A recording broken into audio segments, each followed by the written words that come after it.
down the country. We need you all on the 20th of October. It really, really matters. The bigger the demonstration, as Dick said, the bigger the impact. It's also a huge privilege to be speaking alongside Dick and Caroline. One of the great things about this People's Vote movement is that it's become cross-party.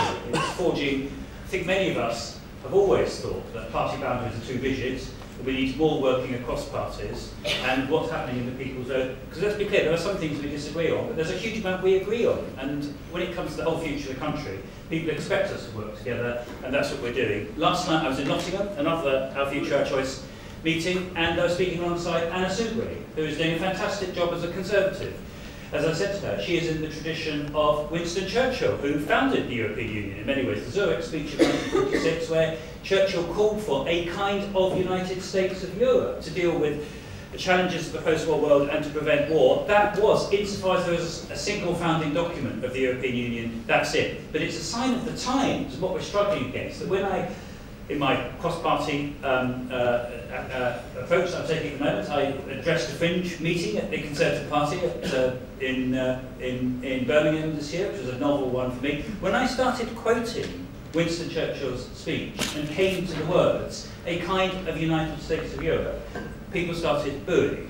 Now there is something very, very profound going on in our country when Conservative Party conferences are so ideological on this issue of Brexit, they boo Winston Churchill, the man who saved Europe and in many ways made their party respectable after the 1930s, the whole of the post-war period.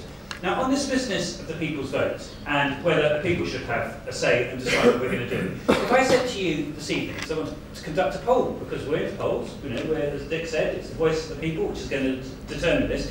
None of this stuff about checkers, soft Brexit, Switzerland, Norway, Canada plus, Canada plus plus, Canada plus plus plus, I'm not sure what they all stand for. Caroline's an expert in these, she points out what the third one is for. If we could just scrap the whole thing and have a People's Vote and stay in the European Union, how many of you would be in favour of that, having a People's Vote? That's not bad. How many against? Well, I think that I'm being particularly biased, I think it's overwhelmingly clear. That, by the way, is the reaction I get when I speak to young people, audiences of young people up and down the country, which is the reason why I'm absolutely convinced on these demographic grounds that we'll win this. Because as soon as the people get to have a say, then that's, I think, the conclusion that they're going to reach. Now, this is England, and we try and do our politics politely. So I spent so long now in studios with Jacob Rees-Mogg and Nigel Farage. I've got a kind of banter that develops. I spent longer with them than members of my own family, so I need to get this going. The banter with Jacob goes roughly as follows. When the President of France, we like him, Emmanuel Macron, very good, modern, progressive politician, when he came to Britain 2 months ago, do you remember he offered to lend us next year the Bayeux Tapestry? I'm not quite sure why we want the Bayeux Tapestry to celebrate, but nonetheless, a very generous offer. It's the first time it's left the Normandy since the 11th century, and apparently it's going to be around the corner in the British Museum, displayed for the whole of next year, and we'll go. But he asked for a return gift. Her Majesty the Queen offered as a return gift from this country to France, Jacob Rees-Mogg. Jacob is going to go on display in the Louvre to represent all that is best and worst about England over recent centuries. However, the President of France has sent a message back saying he declines to accept Jacob on the grounds that the Bayeux Tapestry is considerably more recent. So that's how we go.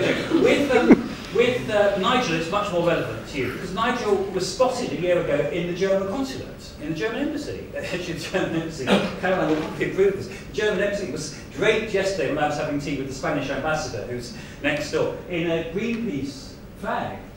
They had scaled the building, they got in there. It's about coal-fired power. Caroline could probably deliver a speech for an hour on what was going on there.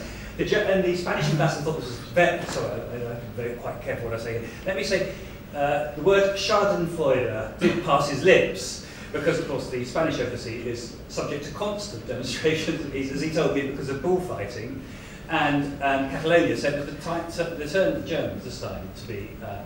But Nigel has been spotted in the German embassy a year ago, filling out the long forms, and they were extremely long because they're Germanic forms to apply for citizenship. So this gave me my line when my spies told me this. When I was next in the studio with Nigel, I said, Nigel, what's all this about this German citizenship? I said, is it true? Is it true that in response to Brexit you've been applying for Germany? He wouldn't answer. So I thought, aha, we haven't. So I kept asking him, he wouldn't answer again the next time. The third time he was exasperated. He said, no, Andrew, these lies that you're spreading around the country about my German, because he's got a German wife. And I think it's great, this is the reason why we're in Europe, so we can have all these partnerships across borders and all that.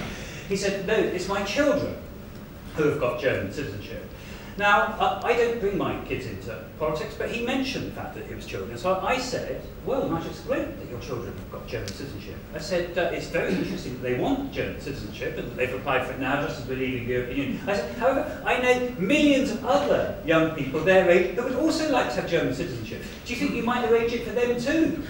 Now, enter my friends at Our Future, Our Choice. Will Dry, is he here, the organiser of Our Future? He's coming on, he's on his way. He's delayed with important OFAC business elsewhere. Anyway, Will got a brilliant start going. He turned up at Nigel's house with adoption papers. He wants to be adopted by Nigel so he can get German citizenship. And there are apparently millions of people seeking adoption from Nigel. And when I last did my last head-to-head with Nigel 2 weeks ago, I asked him how it was going. How many was he going to adopt? I said he has 2 children. I said I can provide him with very, very many more. I said, but I have a question for you, Nigel. I said, I've now been asked by people who are much older than your children whether they too can be adopted by you, so that they can get German citizenship. Indeed, one person who asked me a week ago whether I might make a special request is aged 93. Is that above the age at which you will adopt people to become German citizens? Now, the point about it is underlying all these things are deadly serious issues. There's a deadly serious issue about the citizenship. What is going to happen when we leave the European Union, if we leave next March, is the biggest loss of citizenships and rights and ability to travel and move freely in the history of this country. Let's be clear what's going to happen. It is your generation that will suffer most, because it's your generation that are about to start off in careers, that want to forge them across borders, that want to be able to travel, that are not settled and retired, and so on. There are the issue of the 3 million EU residents who are here at the moment. What are we going to say about them? The government still hasn't said precisely what will happen. What about others who want to travel in due course? What about the 1 million British citizens who live on the continent? What about all those who want to settle on the continent in future? These are huge existential issues, and they're not just a matter of jokes with Nigel Farage. They have huge, huge ramifications below them. And when we look at why it is we want to stay in the EU, which is what this People's Vote is all about, why we're here this evening, why you're all here this evening, and why we're not prepared to accept that one snapshot vote 2 years ago, before anyone knew what the detail was going to be, as Caroline said, it's like buying a house. Actually, I've got a much better analogy, because I'm spending a lot of time in Ireland at the moment. I'm making myself an expert in Ireland because it's so important to this whole Brexit thing. When I did a meeting like this in Queen's University, Belfast, a few weeks ago, on the case of the People's Vote, somebody got up and made I thought, a very, very telling analogy. The peace process is 20 years old in Northern Ireland. Well, it started longer, but the Good Friday Agreement is exactly 20 years ago. One of the greatest things that's happened in the last generation. You know, there were watchtowers, there was bombing, there was maiming, there were 3,500 people killed, people's lives were made a misery. All of that's gone.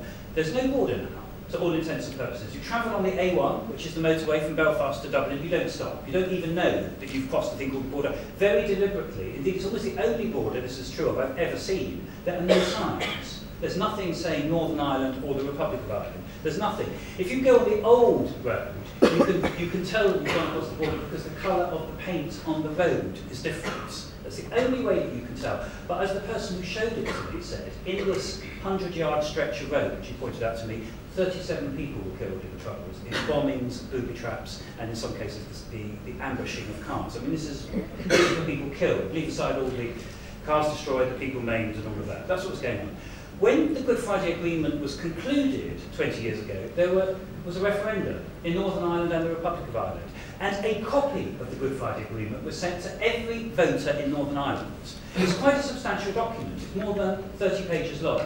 People read it, they deliberated on it, they knew that this was going to be something that would profoundly affect them, their families, and their communities, and that was the basis on which the referendum was held. Now, it's very clear to me why we need a people's vote. When Theresa May concludes her agreement, or no agreement, whatever it is, in the next month or 2 months, a copy of that agreement, or a statement of what the government is going to do if there isn't an agreement, should be sent to every voter across the United Kingdom in the same way as it was sent in 1998. And to the question, why are we having a people's vote? The answer is very straightforward. You could not send a copy of that document to people 2 years ago because it didn't exist.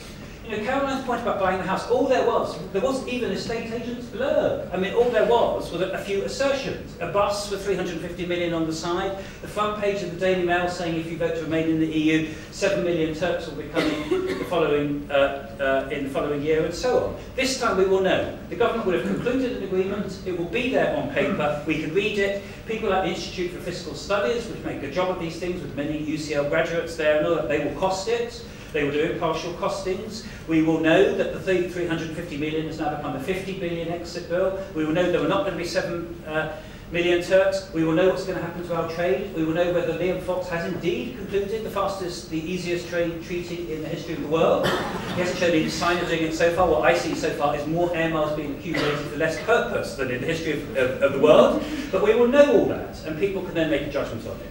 And then, people like me, Dick, Caroline, Anna Subit and others, we will make 5 big arguments as to why we are better off staying in the European Union. First, because we do not want to trash our economy and our jobs. 45% of our trade goes to the other 27 nation states of the European Union. It is one of the golden rules of economics that trade halves as distance doubles, which is the reason why we have this customs union and the single market with our nearest partners.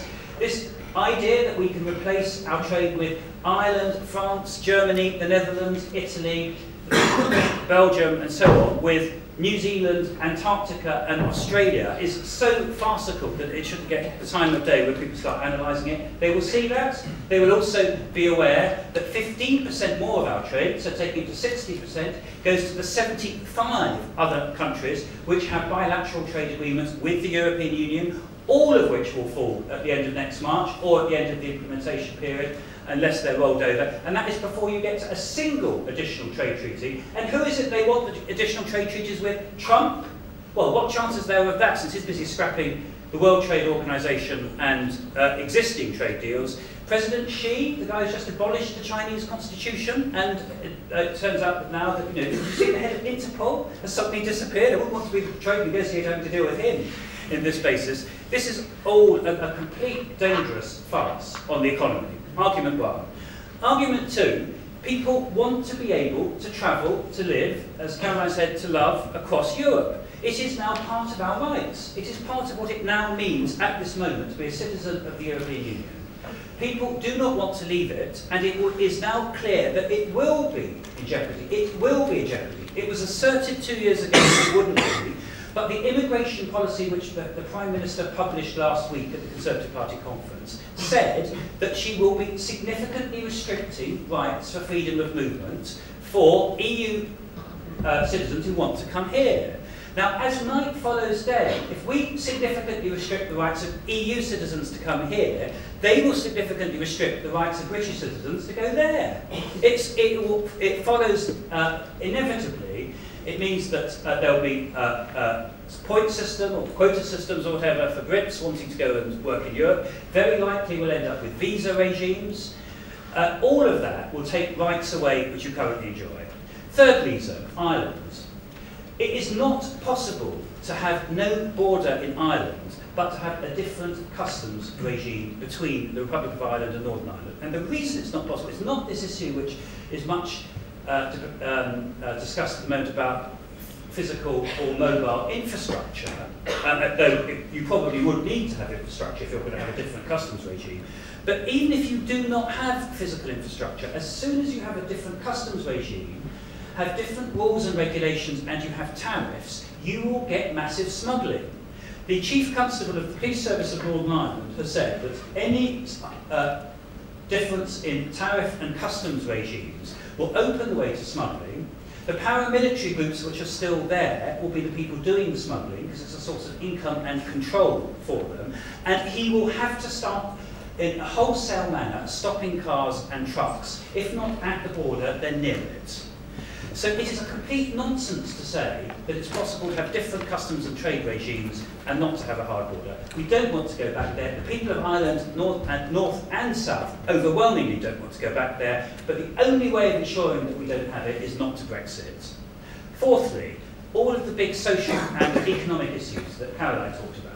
Massive inequality. She gave you the figure about cold spots in terms of social mobility. Let me give you just one other figure. In Northern Europe, the 10 poorest regions of Northern Europe, 7 of them are in England. They include most of the regions of the Midlands and the north of this country and the west. The richest region in Northern Europe is London.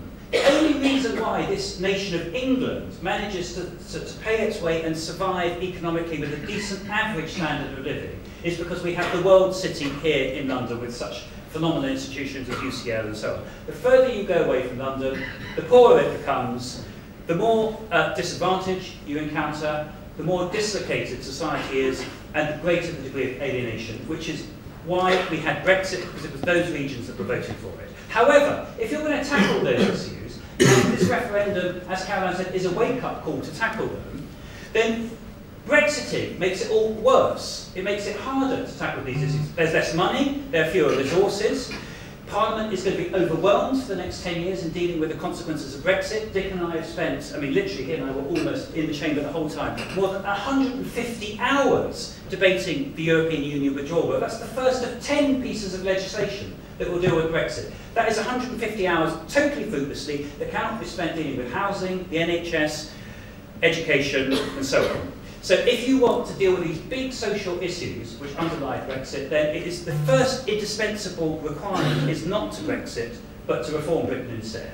Final argument. We didn't talk much 2 years ago, but we should start talking a lot more about security and peace. Europe is not a safe place at the moment. You have Mr. Orban, who is a self-avowed anti-liberal, who's in Hungary, who started dismissing judges, closing down opposition newspapers, trying to shut down a university which is run by a Jew, an election that was just about free in that there weren't actually people stopping people going to the ballot box last month, but it certainly was not fair.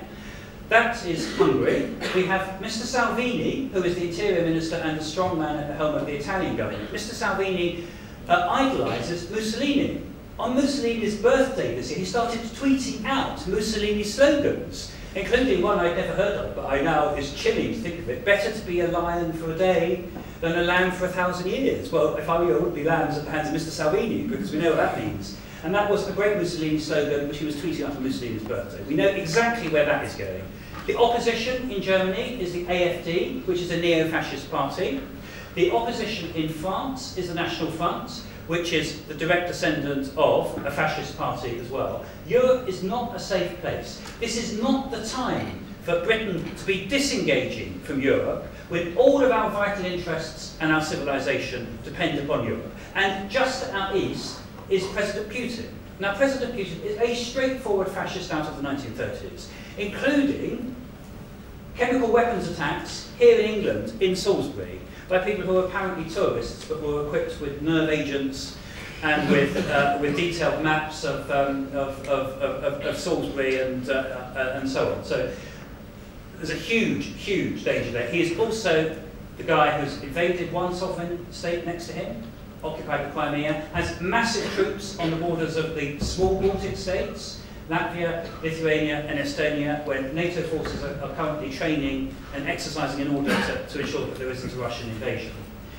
Europe, 70 years in the European Union, 70 consecutive years of peace. The only 70 years in the history of Europe that has been true. Europe, 28 countries. Those 28 countries, for the time they have been in the European Union, not one European nation state has violated the borders of another. That has never happened in the history of Europe before. And just to conclude on this, we didn't have enough passion in the referendum 2 years ago. We had David Cameron and George Osborne who were treating this Project Fear and almost as it was an argument about visions. The reason Europe was founded, the reason that Churchill made his Zurich speech, was all to do with war, peace, prosperity and human rights. And if you don't believe it, go and look at the founding treaties of the European Union. And the founding treaty is the Treaty of Paris. The Treaty of Paris of 1951 is the treaty that set up the European Coal and Steel Community, which became, with the Treaty of Rome, the European Economic Community, and the European Union as we know it now. Britain didn't sign the Treaty of Paris in a huge mistake We sat it out for the first 10 years, and this is part of the reason I think why we're in this Brexit mess at the moment. We decided we were only ever half in, and that's been a big problem for us since the beginning. And we could, of course, be about to repeat that whole experience as a country if we leave the EU and then spend the next 20 years trying to get back in again. However, the interesting thing about the Treaty of Paris, which is, in a sense, the Magna Carta of the European Union, is it doesn't talk about coal and steel until you get to page 3. The first 2 pages of the Treaty of Paris talk about war, peace, and civilization. Let me just read you the opening paragraphs from the Treaty of Paris, which is why we have the European Union today. The President of the Federal Republic of Germany, the Prince Royal of Belgium, the President of the French Republic, the President of the Italian Republic, the Grand Duchess of Luxembourg, the Queen of the Netherlands, considering that world peace can be safeguarded only by creative efforts commensurate with the dangers that threaten it, convinced that the contribution which an organised and vital Europe can make to civilization is indispensable to the maintenance of peaceful relations, resolved to substitute for age-old rivalries the merging of their essential interests to create, by establishing an economic community, the basis for a broader and deeper community among peoples long divided by bloody conflicts, and to lay the foundations for institutions which will give direction to a destiny henceforth shared, have resolved to create a coal and steel community. That's the reason why the European Union was created 70 years ago. That's the reason why it's still relevant today. And that's the reason why we should fight until the very last moment to keep Britain a central member of it. Thank you very much.